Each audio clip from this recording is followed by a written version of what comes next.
Sesaat lagi, Anda akan menyaksikan program Live Update. Selamat menyaksikan.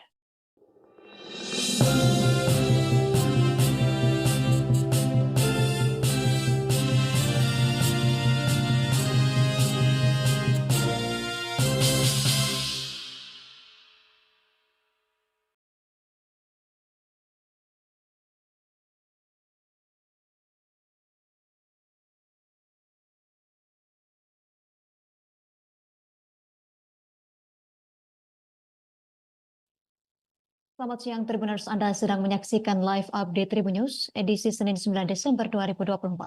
Seperti biasa hari ini, kami akan menyajikan sejumlah informasi terkini dari berbagai daerah di Indonesia.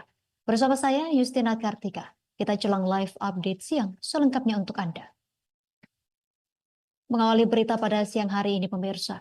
Satreskrim Polres Tapin berhasil meringkus seorang pelaku dugaan tindak pidana pembunuhan yang terjadi pada Minggu 8 Desember 2024 sekira pukul 12 waktu Indonesia Tengah.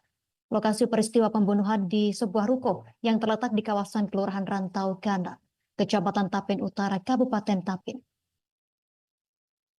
Untuk informasi lebih lengkapnya pemirsa, saat ini kita telah terhubung bersama rekan Muhtar Wahid, jurnalis Banjarmasin Post. Rekan Muhtar Wahid, silakan informasi terkait kronologi penangkapan pelaku pembunuhan ini. Baik, Justina, dapat kami laporkan dari Kabupaten